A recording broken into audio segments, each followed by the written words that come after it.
Assalamualaikum warahmatullahi wabarakatuh. Perkenalkan, nama saya Indra Maulana dari kelas PJKRD dengan NIM 2003001501088.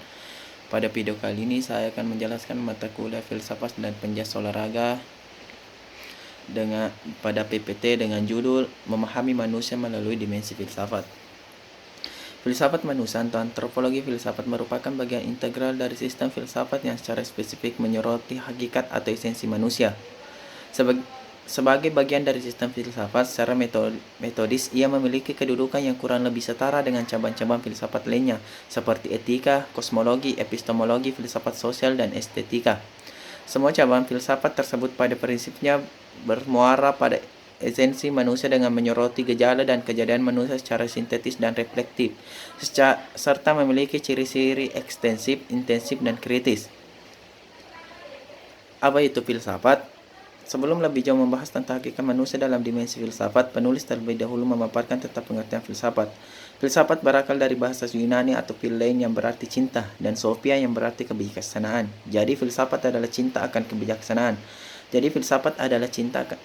Kata sophia dalam pandangan filsafat lebih dari sekadar wisdom. Dalam bahasa Inggris, sophia mengandung banyak makna. Beberapa filosof Yunani seperti Herodotus, Pythagoras, dan Plato menunjukkan keragaman pengertian ini.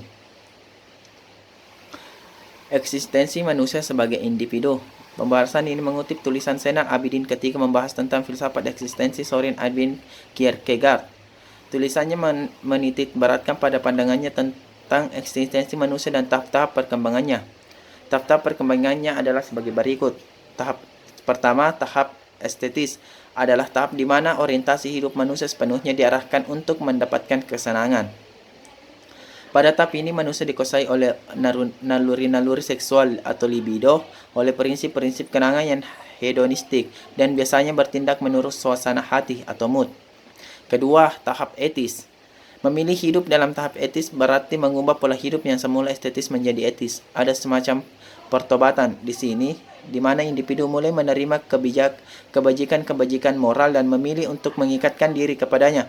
Prinsip kesenangan atau hedonisme dibuang jauh-jauh dan sekarang ia menerima dan menghayati nilai-nilai kemanusiaan yang bersifat universal. Ketiga, tahap religius. Keotentikan hidup manusia sebagai subjek atau aku baru akan tercapai kalau individu dengan mata tertutup lompat dan meleburkan diri dalam realitas Tuhan. Lompatan dari tahap etis ke tahap religius jauh lebih sulit dan sublim daripada lompatan dari tahap estetis ke tahap etis. Hakikat manusia dalam pandangan filsafat. Sebagaimana telah sedikit diutarakan di awal tadi, manusia merupakan makhluk yang sangat unik. Upaya memahami hakikat manusia hingga saat ini belum mendapat pernyataan yang benar-benar tepat dan pas. Para ahli pikir dan ahli filsafat memberikan sebutan kepada manusia sesuai dengan kemampuan yang dapat. Manusia adalah Homo sapiens, adalah makhluk yang mempunyai budi. Manusia adalah animal rasional, artinya binatang yang berpikir. Manusia adalah Homo loquens, artinya makhluk yang pandai menciptakan bahasa. Manusia adalah Homo faber, artinya makhluk yang terampil. Manusia adalah zone politician, yaitu makhluk yang pandai bekerja sama. Manusia adalah Homo economicus, artinya makhluk yang tunduk pada prinsip-prinsip ekonomi. Manusia adalah Homo religius, yaitu makhluk yang beragama. Baik, hanya itulah yang saya sampaikan pada PPT kali ini. Wabillahi taufiq wal hidayah. Wassalamualaikum warahmatullahi wabarakatuh.